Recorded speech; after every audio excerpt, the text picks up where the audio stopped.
అండి, ఎలా ఉన్నారు? Welcome to Shivakumari kitchen. ఈరోజు వీడియోలో కీరా దోసకాయ తోటి క్యారెట్ తోటి మనము రోటి పచ్చడి తయారు చేసుకుందాం. పచ్చి ముక్కలతోటి రోటి పచ్చడి తయారు చేసుకుందామండి. ఈ పచ్చి ముక్కలతోటి రోటి పచ్చడి చాలా చాలా బాగుంటుంది. ఇప్పుడు ఈ రోటి పచ్చడిని ఎలా తయారు చేసుకోవాలో చూద్దాము. నేను కీరా దోసకాయని చెక్కు తీసి పెట్టానండి. తర్వాత క్యారెట్ని కూడా చెక్కు తీసి పెట్టాను. వీటిని సన్నగా ముక్కలు కట్ చేస్తాను. ఇప్పుడు చూడండి, నేను తీసుకున్న కీరా దోసకాయని చక్కగా చెక్కు తీసుకొని సన్నగా ముక్కలు కట్ చేసి పెట్టాను. అలాగే క్యారెట్ కూడా సన్నగా ముక్కలు కట్ చేసి పెట్టానండి. దీనికి పచ్చిమిరపకాయలు 4 పచ్చిమిరపకాయలు తీసుకున్నాను. 4-5 పచ్చిమిరపకాయలు తీసుకున్నాను. కొంచెం అల్లం ముక్క తీసుకున్నాను. ఉల్లిపాయ తీసుకున్నాను, కట్ చేసి పెట్టాను. వెల్లుల్లి పొట్టు తీసి పెట్టాను. ఒక 10 మిరియాల గింజలు తీసుకున్నాను. వీటన్నిటిని రోట్లో వేసి దంచుకోవాలి. ఇప్పుడు నేను చిన్న రోలు తీసుకున్నానండి. ఒకవేళ రోలు లేకపోయినా కూడా మనము మిక్సీ జార్లో వేసుకోవచ్చు. చూడండి, మిరియాలు వేసాను. చక్కగా పొడి చేసుకోవాలి మిరియాలని. చూడండి, మిరియాలు వేసాను కదా, చక్కగా మెత్తగా అయిపోయాయి. ఇప్పుడు అల్లం ముక్కలు వేస్తున్నాను. ఈ అల్లం ముక్కలు కూడా మెత్తగా దంచేసుకోవాలన్నమాట. 4-5 పచ్చిమిరపకాయలు వేస్తున్నాను. ఈ పచ్చిమిరపకాయలతో పాటు ఈ సాల్ట్, కల్లు ఉప్పు వేస్తున్నాను.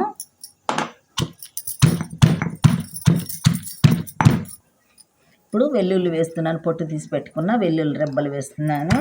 ఇవి కూడా మెత్తగా దంచేసుకోవాలి. ఇప్పుడు కట్ చేసి పెట్టుకున్న ఉల్లిపాయ ముక్కలు వేసాను.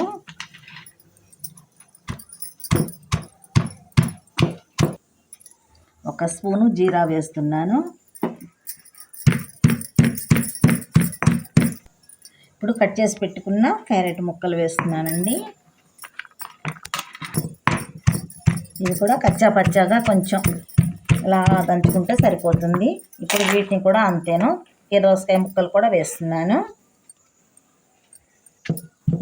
ఇవి కూడా అంతా కలిసేలాగా కొంచెం కచ్చా పచ్చాగా దంచుకోవాలి. ముక్కలు చితకకుండా కొంచెం కలిపేసుకోవాలండి.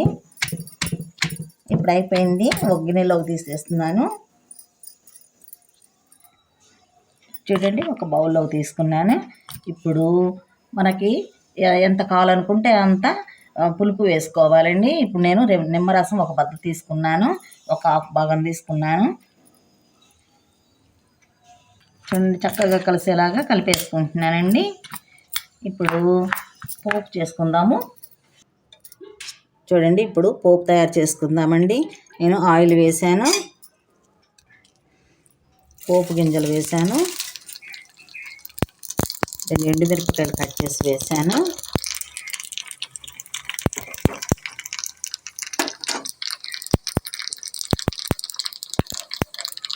కొంచెం ఇంగు వేసానండి. కాస్త పసుపు వేసాను.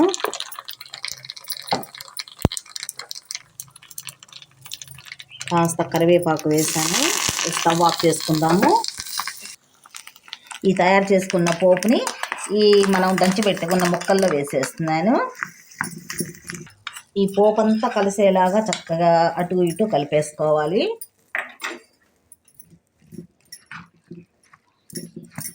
చూడండి, ఎంతో రుచికరమైన కీరా దోసకాయ క్యారెట్ రోటి పచ్చడి తయారైంది. పచ్చి ముక్కలు రోటి పచ్చడి తయారైందండి. చాలా చాలా బాగుంటుంది. హెల్త్కి కూడా చాలా మంచిది. ఇలా తిన్నామంటే చాలా మంచిదండి. మీకు అందరికీ నచ్చుతుందని అనుకుంటాను. లైక్ చేయండి, మీ ఫ్రెండ్స్ అందరికీ షేర్ చేయండి. మంచి రెసిపీతో మళ్ళీ కలుద్దామండి. Thank you.